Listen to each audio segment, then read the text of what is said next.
গল্প এক ছিলতে খুশি। লেখায় শান্তা খাতুন। চোখের সামনে আমার ঘরে নিজের স্বামীকে তার বড় ভাবির সাথে শারীরিক সম্পর্ক করতে দেখেও সেদিন আমি চুপ করেছিলাম। তাদের বিরক্ত না করে দরজাটা লাগিয়ে চলে এসেছিলাম। বলতে পারেন তাদের বিরক্ত করার মতো সাহস হয়নি। বিরক্ত করতাম আর বা কি করে সে অধিকারও তো পাইনি। বিয়ে করলেই তো সব স্বামী স্বামী হয় না। আমি এ বাড়িতে বিনে পয়সার কাজের লোক ছাড়া কিছুই না। আর 5টা মেয়ের মতো বিয়ে নিয়ে আমারও দুচোখ ভরা স্বপ্ন ছিল। চাচি যখন বিয়ের কথা বলে তখন আমি বেশ খুশি হয়েছিলাম। ভেবেছিলাম এবার হয়তো আমার জীবনে এক টুকরো আলো দেখা দিতে চলেছে। কিন্তু আমি ভুলেই গিয়েছিলাম আমার অন্ধকার জীবনে কখনো আলো আসবে না। ওহ, আপনাদের তো আমার পরিচয় দেওয়া হয়নি। আমি শান্তা। নাম ছাড়া পরিচয় দেবার মতো কিছুই নেই। নানা বাড়ির সবার অমতে আমার বাবা মা ভালোবেসে পালিয়ে বিয়ে করেছিলেন। নানা বাড়ির কেউ কোনোদিনের আমার মায়ের খোঁজ নেয়নি, তাই নানা বাড়ি সম্পর্কে কোনো ধারণা নেই আমার। মায়ের মুখে শুনেছি আমার মা নাকি নানা নানির একমাত্র মেয়ে ছিলেন। কোনোদিন হিসেব করে খরচ করেন নাই। আমার দাদুরা অতটা ধনী না হলেও বেশ বনেদি পরিবার, তাই মা এখানেও বেশ সুখেই ছিল। কিন্তু আমার মায়ের সে সুখ স্থায়ী হয়নি। আমি যখন 2 মাসের পেটে তখন আমার বাবা রোড অ্যাক্সিডেন্টে মারা যায়। আমার দাদি কোনো কালেই আমার মাকে পছন্দ করত না। বাবার মৃত্যুর দিনই মাকে অপায়ে অপবাদ দিয়ে বাড়ি থেকে বের করে দেয়। মা পাশের গ্রামের একটা বাড়িতে রাতে আশ্রয় নেয়। ওই বাড়িতে এক বয়স্ক মহিলা থাকতেন। তার 3 কুলে কেউ ছিল না। মায়ের মুখে সব শুনে তিনি মাকে সেখানেই আশ্রয় দেন। মা সেলাই মেশিনের কাজ করে নিজের খরচ চালাতেন। হিসেব ছাড়া খরচ করা আমার সেই মা বড্ড হিসেবই হয়ে গেলেন। কিন্তু জীবন তার সব হিসেব গরমিল করে দিল। আমার জন্মের সময় আমার মা মারা যায়। এরপর ওই বয়স্ক মহিলা আমার দাদু বাড়িতে আমাকে নিয়ে যায়। মাকে সহ্য করতে না পারলেও দাদি আমাকে বেশ আদরের সহিতই গ্রহণ করেছিলেন। কারণ আমার চাচা চাচির কখনো বাচ্চা হবে না। আমাকে দাদি চাচির কোলে তুলে দিয়ে বলেছিলেন আমাকে যেন নিজের মেয়ের মতো আগলে রাখে। কিন্তু কপাল তো আমার এত ভালো না। আর পরের মেয়েকে কেউ কখনো নিজের মেয়ের মতো ভালোবাসে না। তবে দাদি আর চাচু আমাকে অনেক আদর করত। দাদি আমার ভবিষ্যতের কথা ভেবে তার বিশাল বাড়িখানা আমার নামে লিখে দিয়েছিল, সাথে কিছু সম্পত্তি। এভাবে আদর অনাদর অবহেলায় 2 বয়স আমার হয়ে গেছিল।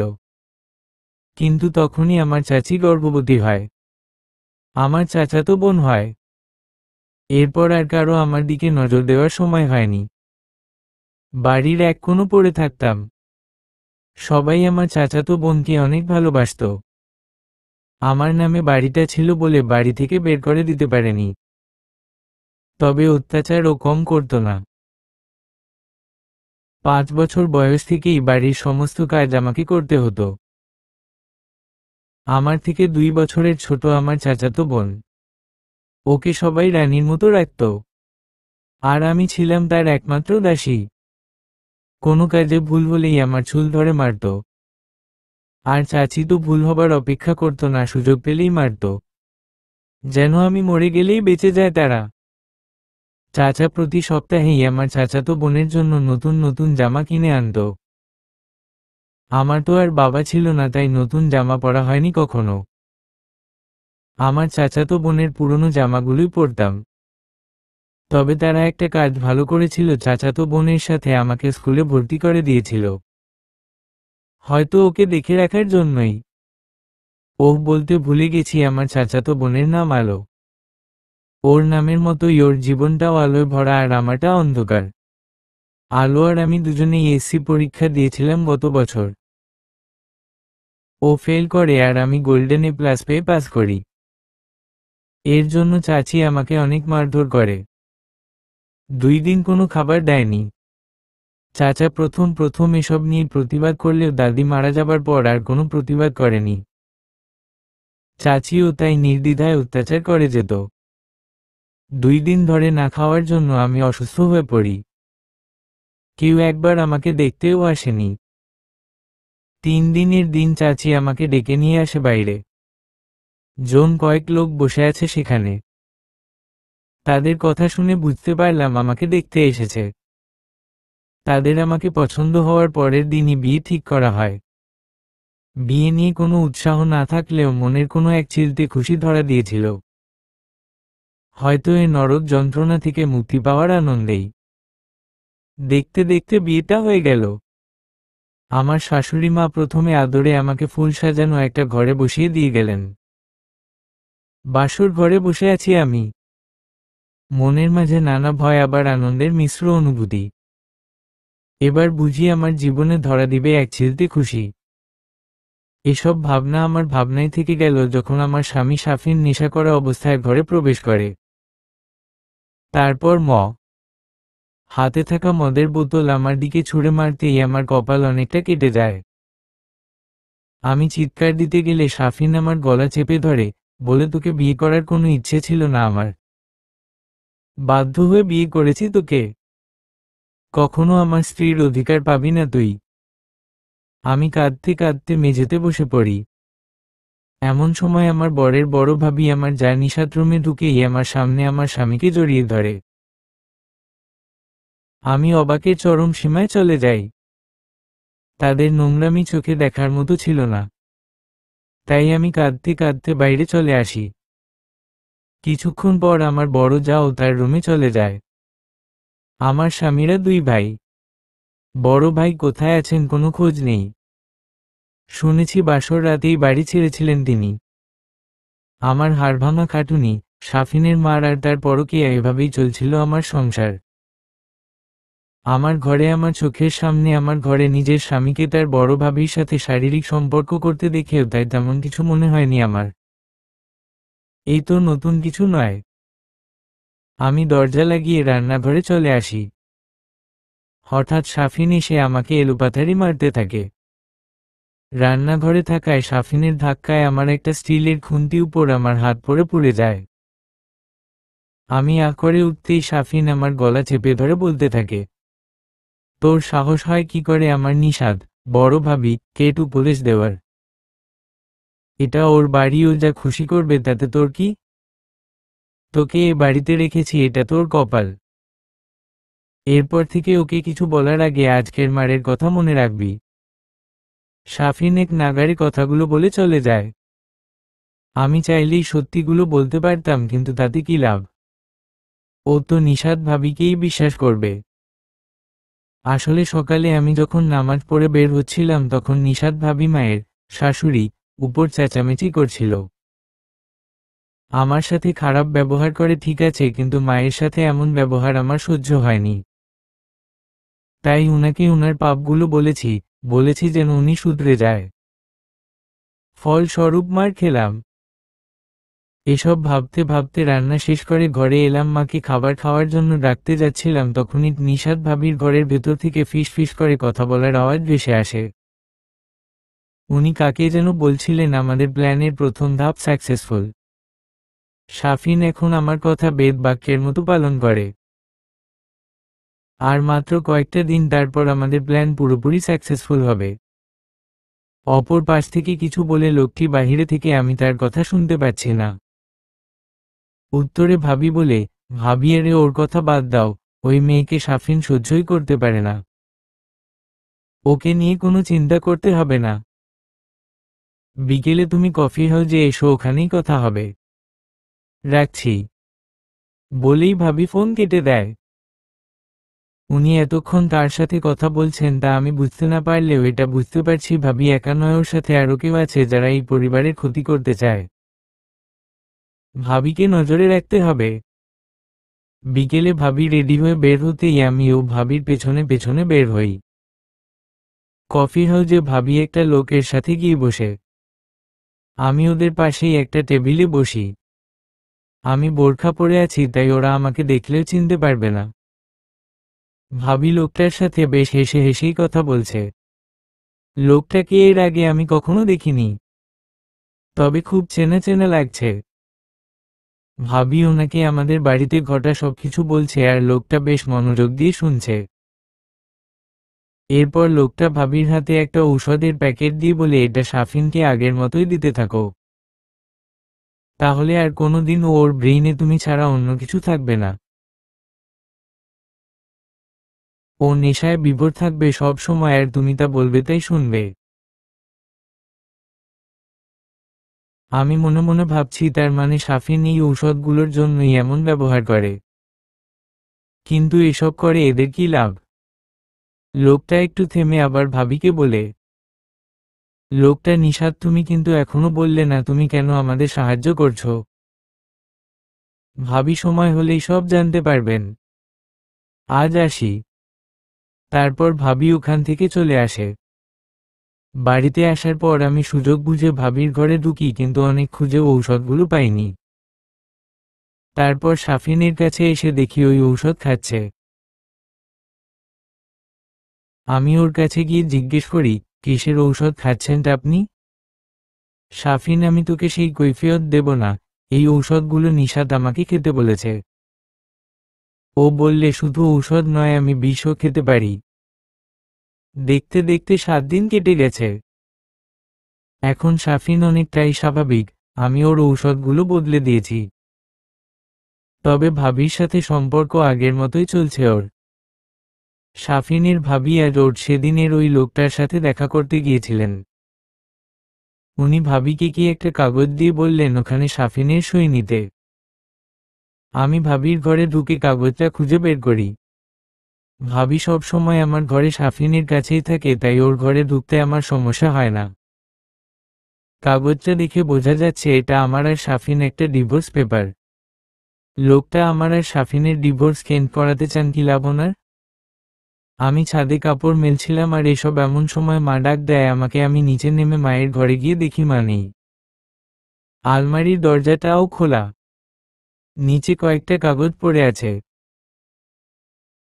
আমি কাগজগুলো তুলে রাখতে গিয়ে ওখানে একটা ছবির উপর আমার চোখ আটকে যায়। হ্যাঁ, এটা সেই লোকটার ছবি যাকে আমি ভাবির সাথে দেখেছিলাম। কিন্তু এখানে এই লোকটির ছবি কেন? আর উনি মায়ের পাশে দাঁড়ানো কেন? কে এই লোক? ভাবির সাথে মিলে সে কেনই বা শাফিনের ক্ষতি চায়? হঠাৎ বাথরুম থেকে মায়ের চিৎকার ভেসে আসে। দরজা ভেতর থেকে বন্ধ। শাফিনও দৌড়ে আসে। দরজা খুলে ভেতরে গিয়ে দেখি মা মারা গেছেন। শাফিন ওখানেই চিৎকার দিয়ে অজ্ঞান হয়ে যায়। ওকে ভাবি ঘরে নিয়ে যায়। আমি চারপাশে ভালোভাবে দেখতেই মায়ের লাশের পাশে একটা চিঠি পাই, রাতে লাল কালি দিয়ে লেখা, খেলা সবে শুরু। আসরের নামাজের পর মায়ের জানাজা। অনেক লোকজন এসেছে। আপনাদের তো মায়ের সম্পর্কে ঠিকভাবে বলাই হয়নি। মা হলো আমাদের এলাকার সবচেয়ে দানশীল নারী। শাফিনদের টাকা পয়সার অভাব নেই, আর মাও দানশীল। সেই সুবাদে তিনি এলাকার সবাইকে দুহাত খুলে সাহায্য করেন। বাবা মা হারা কত মেয়েকে যে তিনি শহরে কাজের ব্যবস্থা করে দিয়েছেন তার হিসেব নেই। তাই এলাকার সবাই মাকে অনেক মান্য করে। মায়ের কোনো খারাপ গুণ আছে বলে আজ জানা যায়নি। মা আমাকে যথেষ্ট ভালোবাসতেন। সেই মায়ের মৃত্যুতে এলাকাবাসী যেন ভেঙে পড়েছে। তবে তাদের মধ্যে মায়ের মৃত্যুর কারণ নিয়ে কোনো মাথা ব্যথা নেই। এমনকি শাফিনেরও এই বিষয়ে কোনো মাথা ব্যথা নেই। মেয়ে শাফিন বড় ভাবির ভক্ত হয়েও মা অন্তপ্রাণ সেই শাফিন কিনা মায়ের মৃত্যুর কারণ উদ্ঘাটনের কোনো চেষ্টাই করছে না। অথচ মা তাকে নিজের থেকে বেশি ভালোবাসতেন। শুধু শাফিনের কথা ভেবে আমার জীবনটাও নষ্ট করতে দুবার ভাবেননি। সেই মায়ের হঠাৎ মৃত্যুর কারণ জানারও কোনো চেষ্টাই করছে না শাফিন। বিষয়টা বেশ ভাবাচ্ছে আমায়। বড় ভাবিও মনমরা হয়ে আছেন। দেখতে দেখতে আসর পেরিয়ে মায়ের জানাজা শেষ হলো। এই সব কিছুর মধ্যেও একজন অনুপস্থিত, সে হলো বড় ভাইয়া। তিনি মায়ের মৃত্যুতে আসেননি। অবশ্য আসলেও আমি চিনতে পারতাম না, কারণ এ বাড়িতে ওনার কোনো ছবি নেই। ভিড়ের মধ্যে আমার চোখ পড়ে যায় একটা লোকের উপর। খুব চেনা চেনা লাগছে লোকটাকে। হ্যাঁ, এটাই তো সেই লোক যাকে আমি ভাবির সাথে দেখেছিলাম। লোকটার ছবিও মায়ের আলমারিতে দেখেছি। আমাকে এনার সম্পর্কে জানতেই হবে। আমি লোকটার পিছু নেই, লোকটা একটু দূরে গিয়ে কাকে যেন ফোন করে। একটু পর একটা গাড়ি আসে আর উনি ওটাতে উঠে চলে যায়। আমি বাড়ি ফিরে আসি। সব লোকজন চলে গেছে। শাফিন একা বিছানায় বসে আছে। আমি গিয়ে ওর পাশে বসলাম। রোজকার মতো আজও উঠে বাইরে চলে গেল না। শাফিনের সাথে আমি তেমন একটা কথা বলি না। আসলে শাফিন নিজেই কথা বলতে চায় না। আজ সাহস করে জিজ্ঞেস করলাম, বড় ভাইয়া আজও আসলো না কেন শাফিন? শাফিন কোনো উত্তর দিল না, তাই প্রশ্নটা আমি আবার করলাম। এবার শাফিন বেশ রেগে উত্তর দিল, শাফিন নিজের সীমার মধ্যে থাকো, আমার পরিবারের কারো ব্যাপারে নাক গলাতে আসবে না। ফল ভালো হবে না। বলেই শাফিন রুম থেকে বেরিয়ে গেল। আমি তো নাক গলাবই শাফিন। আপনি আমাকে ভালোবাসতে নাই পারেন, কিন্তু স্বামী রূপে আমি আপনাকেই মানিয়ে অনেক ভালোবাসি। আপনি বোকা বলে সবাই আপনার ক্ষতি করে যাবে তা তো আমি মেনে নিতে পারি না। এই পরিবারে তো কিছু একটা রহস্য আছেই যা আমাকে জানতেই হবে। আমাকে যে করে হোক সব রহস্যের উদ্ঘাটন করতে হবে। সবার আগে মায়ের হঠাৎ মৃত্যুর কারণটা জানতে হবে। আমাকে মায়ের ঘরে যেতে হবে। সেখানে গেলে কিছু না কিছু নিশ্চয়ই পাব। মনে মনে। এর মধ্যে হঠাৎ ভাবির ডাক আসে, আমি ওনার কাছে যাই। ভাবি, এই যে মহারানী সারাদিন শুধু ঘরে শুয়ে বসে কাটালে হবে? বাড়ির এত কাজ করবে কে শুনি? সকাল থেকে কারো খাওয়া নেই, সেই দিকে খেয়াল আছে? যাও গিয়ে রান্না করো। আমি চুপচাপ সোজা রান্নাঘরে চলে আসি। এসে একে একে সব রান্না শেষ করে। এসবের মধ্যে আমি মায়ের ঘরে যাওয়ার কথা ভুলেই গিয়েছিলাম। খাবারগুলো খাবার টেবিলে রেখে আমি সোজা মায়ের রুমে চলে গেলাম। পুরো ঘর তন্ন তন্ন করে খুঁজেও তেমন কিছুই পেলাম না। তখনই বাইরে চলে আসছিলাম, আমার চোখ যায় খাটের নিচে একটা ছোট বাক্সের দিকে। আমি গিয়ে বাক্সটা বের করি। বাক্সটা তারা দেওয়া নেই, তাই আমি খুলেই দেখি ভেতরে শুধু কাগজপত্র। সবগুলো একই ধরনের কাগজপত্র। আর সবগুলোই কন্ট্রাক্ট পেপার। আমি একটা হাতে নিয়ে পড়ে তা দেখলাম, তাতে আমার পায়ের তলার মাটি সরে গেল।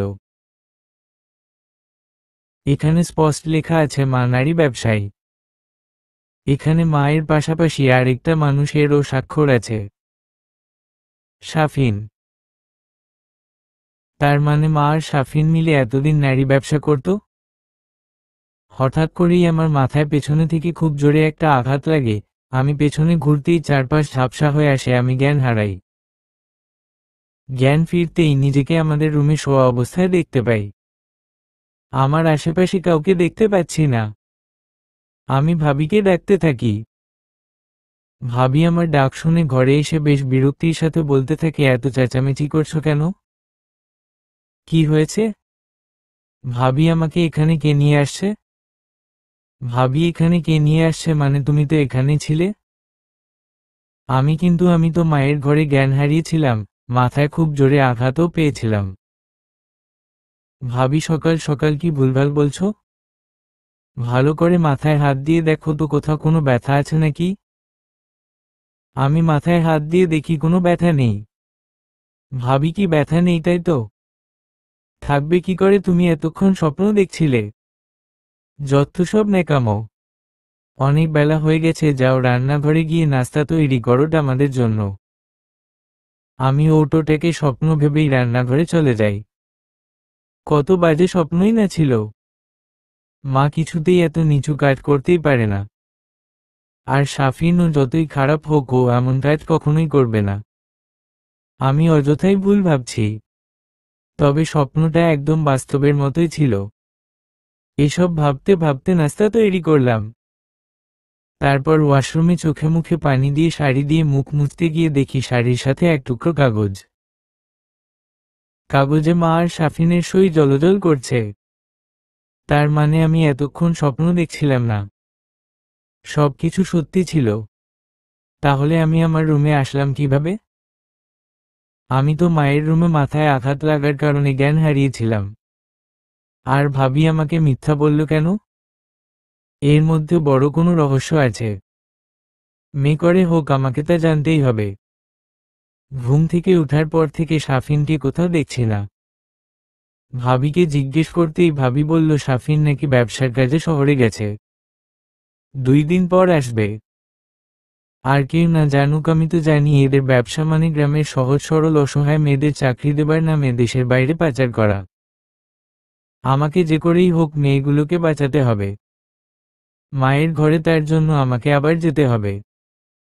আমার বিশ্বাস সেখানে গেলে কিছু না কিছু নিশ্চয়ই পাবো, তার মাধ্যমে আমি সাফিন পর্যন্ত পৌঁছাতে পারবো। মায়ের ঘরে গিয়ে আমি তন্ন তন্ন করে পুরো ঘর খুঁজেও কোথাও কিছু পেলাম না। এবার কি করব, আমি কিভাবে সাফিনের এই অন্যায় সবার সামনে আনব? এমন সময় আমার সামনে সেদিনের মতোই একটা লাল কালিতে লেখা চিরকুট উড়ে এসে পড়ে।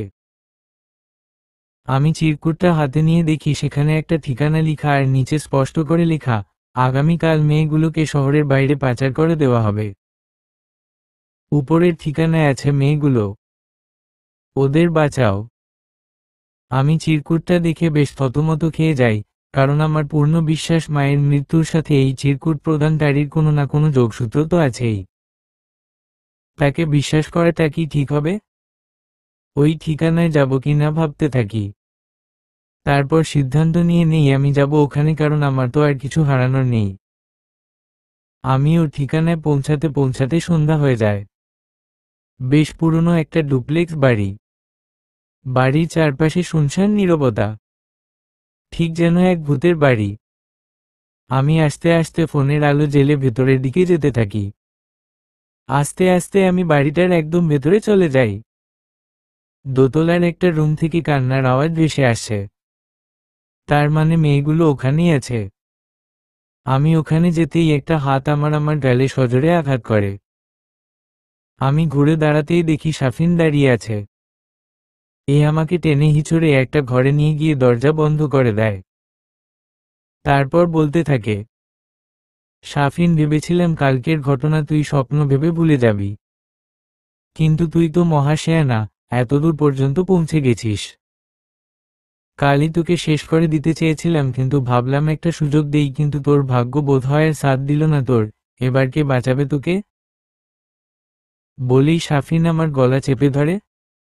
খুব এসেছিলি না অন্যকে বাঁচাতে, এবার নিজেকে বাঁচিয়ে দেখা।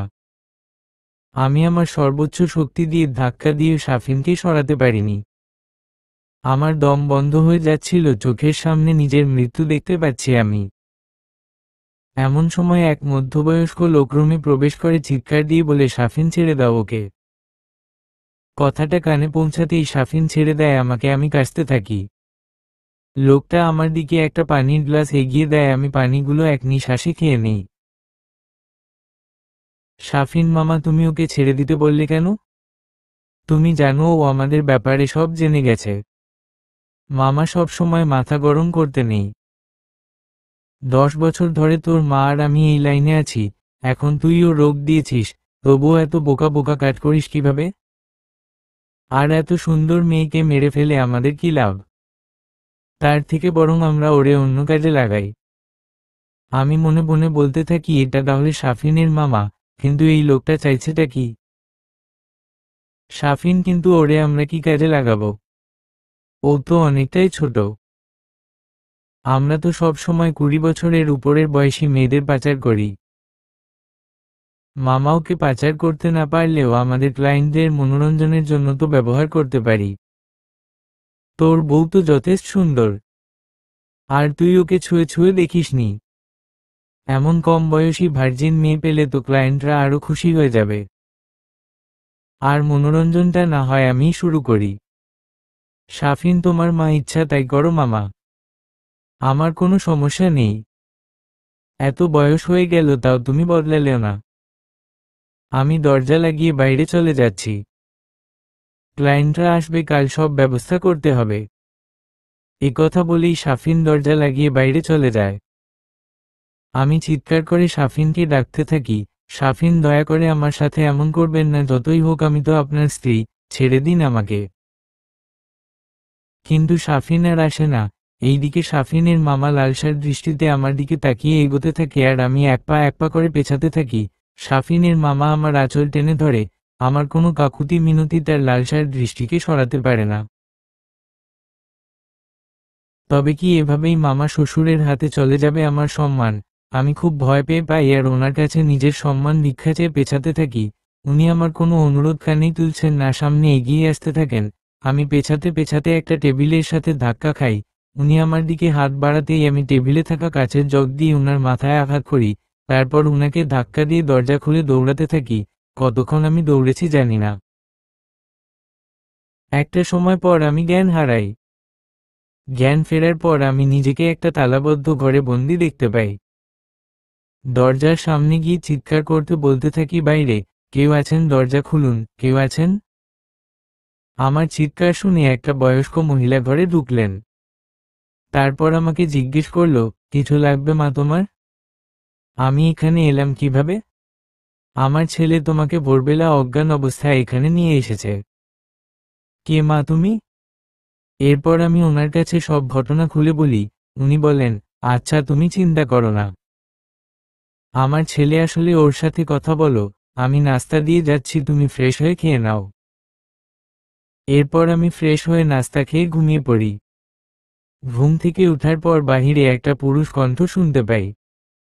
তার মানে ওই মহিলার ছেলে এসেছে। এরপর উনি আমার রুমে আসতেই আমি বেশ বর্ষর একটা শক খাই। এই লোকটা এইখানে কি করছে? ইনি কি আমাকে বাঁচিয়েছেন? মনে মনে, লোকটা, এটা আমার বাড়ি শান্তা, আমিই তোমাকে বাঁচিয়েছি। আমি, আরে আপনি আমার মনের কথা বুঝলেন কিভাবে? আর আপনি আমাকে কেন বাঁচিয়েছেন? লোকটা, এই খেলাটা তোমাকেই শেষ করতে হবে। তোমাকে কিভাবে মরতে দেই আমি, বলো। আমি কিসের খেলা? লোকটা, অন্যায় বন্ধের খেলা। আমি সবকিছু একটু ক্লিয়ার করে বলবেন? লোকটা, শোনো তবে, আজ থেকে 16 বছর আগে আমার মা মারা যায়। আমি খুব কান্না করতাম মায়ের জন্য। তারপর একদিন আমার থেকে বছর 2 ছোট একটা ছেলে সহ আমার বাবা অজ্ঞাত এক মহিলাকে নিয়ে আসেন। মহিলার চেহারা অনেকটাই আমার মায়ের মতো ছিল। এরপর বাবা বলেন, আমি তোমার জন্য মা এনেছি। আজ থেকে ইনি তোমার মা। আর এটা তোমার ছোট ভাই। আমি প্রথমে ওই মহিলার কাছে যাই, তারপর ওই ছেলেটির কাছে। আস্তে আস্তে আমরা এক পরিবার হয়ে উঠি। কেউ বলতেই পারবে না ওই মহিলা আর ছেলেটা আমার আপন মা ভাই নয়। ওরা আমাকে খুব ভালোবাসতো আর আমিও। দেখতে দেখতে একটা বছর কেটে যায়। তারপর একদিন আমি আর আমার সেই ভাই স্কুল থেকে ফিরে দেখি আমার বাবা মারা গেছেন। কারণটা অবশ্য অজানা ছিল। আমার সৎ মা বলল পুলিশে খবর দিলে নাকি বাবার লাশের কাটা ছেঁড়া করা হবে, তাই আর পুলিশে খবর দেই না আমি।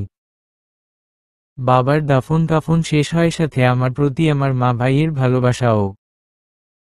এরপর সমাজে বাবার জায়গাটা মানিয়ে নেয়। শহরে আমাদের একটা গার্মেন্ট ছিল, আমি যদিও কখনো যেতাম না, কারণ সব কিছুর দায়িত্বে থাকতো আমার মায়ের ভাই। আর পরবর্তীতে রোগ দেয় আমার ছোট ভাই, সেই গার্মেন্টসে মহিলাদের চাকরি দিত মা।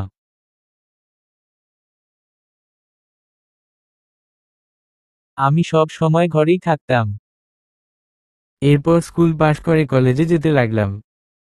আমার নিঃসঙ্গ জীবনে আসে আমার ভালোবাসা মানুষ। আমাকে সে খুব ভালোবাসতো। আমি তাকে সব সময় লুকায়ে রাখতাম যাতে সে আমার ছোট ভাইয়ের চোখে না পড়ে, কারণ ও সব সময় আমার প্রিয় জিনিসগুলো কেড়ে নিত। এভাবে 3 বছর যাওয়ার পর আমার ছোট ভাই আমাদের সম্পর্কের কথা জানতে পারে। ও আমার কাছ থেকে আমার ভালোবাসার মানুষটাকে কেড়ে নিতে চায়। কিন্তু আমার ভালোবাসা মানুষ হঠাৎই বদলে যায়।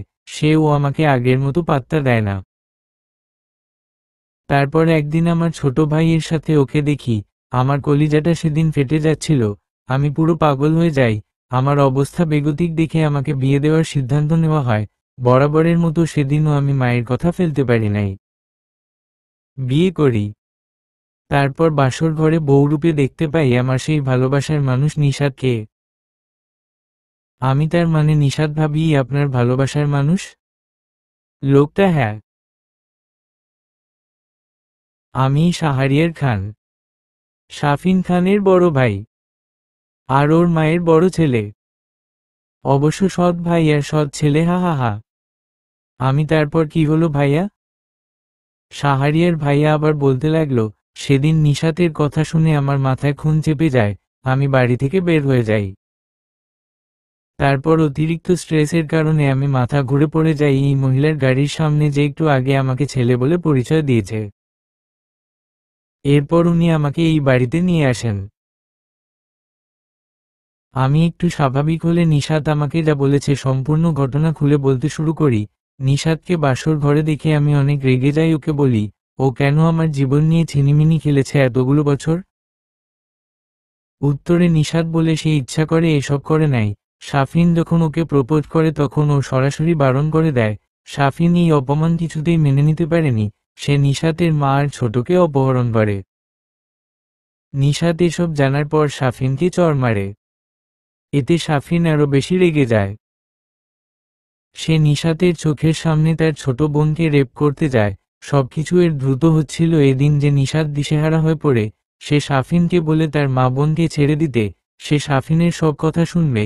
শাফিনও তখন ওর মা বোনের বাঁধন খুলে দিতে যায়, কিন্তু তখনই একটা অপ্রীতিকর ঘটনা ঘটে। নিশাতের মা শ্বাসকষ্টের রোগী ছিল। অনেক সময় যাবৎ নাকমুখ বাঁধা থাকার কারণে ওইদিন এখানেই মারা যায়। শাফিন তখন নিশাতকে বলে নিশাত যদি ওর মায়ের মতো ওর বোনকেও হারাতে না চায় তাহলে যেন শাফিনের সব কথা শোনে। শাফিনের কথা মতো নিজের বোনকে বাঁচাতে এরপর থেকে নিশাত নিজেকে আমার থেকে দূরে সরিয়ে নেয়। তবে সে শাফিনের সাথে ভালোবাসার অভিনয় করতে থাকে আর মনে মনে শাফিনকে শিক্ষা দেওয়ার প্ল্যান করতে থাকে। সে শাফিনের সব পদক্ষেপগুলো লক্ষ্য করতে থাকে।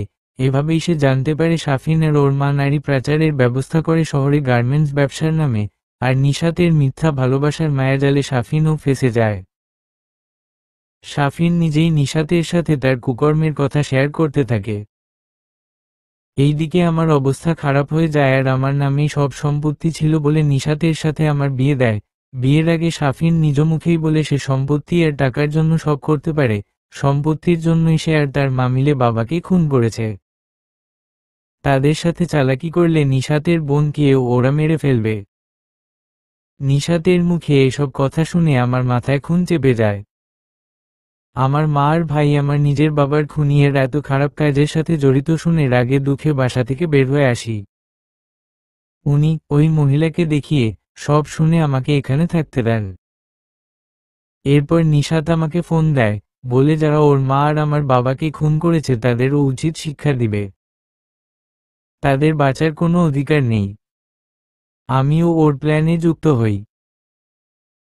আমরা প্ল্যান মতোই আগাতে থাকি, কিন্তু হঠাৎ মা তোমার সাথে শাফিনের বিয়ে দেয়, কারণ অনেকেই নিশাত আর শাফিন দেবর ভাবির এই অবৈধ মেলামেশার কথা জানতে পারে। লোকের মুখের কথা ধামাচাপা দিতেই মূলত এই বিয়ে দেওয়া হয়। বাকিটা না হয় আমি বলি। নিশাত ভাবি ঘরে ঢুকতে ঢুকতে কথাটা বলল। আমি ভাবি আপনি আপনি এখানে কেন এলেন? ভাবি কারণ আজই ওদের খেলা শেষ করতে হবে। তোমার বিয়ের কারণে ওর হায়াতটা বেড়ে গেছে, না হলে কবেই ওকে শেষ করে দিতাম।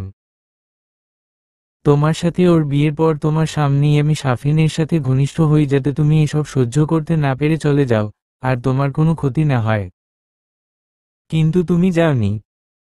তাই আমি শাহরিয়ারকে বলে তোমার আর শাফিনের ডিভোর্স পেপার রেডি করে আনাই, কারণ তোমাকে ডিভোর্স দিলে তুমি এইখানে থাকতে পারবে না। কিন্তু সময়ের অভাবে ওটা আমি করে উঠতে পারি নাই। এর মধ্যেই একদিন শাফিনের মায়ের সাথে আমার ঝামেলা হয় যা তুমি দেখেছ। ওই দিন আমার ছোট বোনকে মুক্ত করে দেয় শাফিন। আমার আর কোনো পিছুটান থাকে না। আমি শাফিনকে আপনজন হারানোর মন্ত্রণা বোঝাতেই ওর মাকে সর্বপ্রথম মারার প্ল্যান করি। বাথরুমে কার্বন মনোঅক্সাইড গ্যাস ভর্তি করে রাখি যাতে ওইখানে গেলেই কার্বন মনোঅক্সাইডের বিষাক্ত ধোঁয়ায় শাফিনের মা মারা যান। আমার প্ল্যান সাকসেসফুলও হয়। আর সেদিন ওই কাগজটা যেটায় লেখা ছিল খেলা সবে শুরু শাফিনের জন্য আমিই রেখেছিলাম, কিন্তু তুমি পাও। এরপর তোমার সন্দেহ হয়, তুমি রহস্য উদ্ঘাটনে করতে বের হওয়ার আগে ঠিকানা লেখা চিরকুটটা আমার জানালা দিয়ে তোমার সামনে ফেলি, তুমিও সে অনুযায়ী তুমি রহস্য উন্মোচন করতে বের হও। তারপর এখানে পৌঁছেছ। এর মাঝে কি ঘটেছিল তুমিই ভালো জানো। এরপর আমি ওই বাড়িতে পৌঁছানোর পর থেকে ঘটা সব ঘটনার কথা বলি। শাফিনের মামার জঘন্য আচরণের কথাও বলি। সব শুনে নিশাত ভাবি বলে, ভাবিছি এত নীচ ওরা, আজই ওদের শেষ দিন। এর মধ্যে নিশাত ভাবির ফোন আসে। ফোনে পুলিশ জানায় ওরা ঠিকানা মতো পৌঁছে শাফিন আর ওর মামাকে গ্রেফতার করেছে। আর মেয়েগুলোকে টোট উদ্ধার করে ওদের নিকট আত্মীয়দের কাছে পাঠানো হয়েছে। সব শুনে নিশাত ভাবি আর শাহরিয়ার ভাইয়া অনেক খুশি হয়েছে। একে অপরকে জড়িয়ে ধরেছে। তাদের মা আর বাবার খুনিরা শাস্তি পাবে এবার। আর তারাও সুখে থাকতে পারবে তাদের ভালোবাসার সংসারে। তাদের জীবনে ধরা দিবে এক চিলতে খুশি। শাফিনের হয়তো ফাঁসি হবে, সে আর ফিরবে না। আমার জীবনে কখনো আমাকে আগলে রাখার বা ভালোবাসার কেউ আসবে না। আসবে না এক চিলতে খুশি। সারা জীবন আমি অপেক্ষা থেকে যাব সেই এক চিলতে খুশির। সমাপ্ত।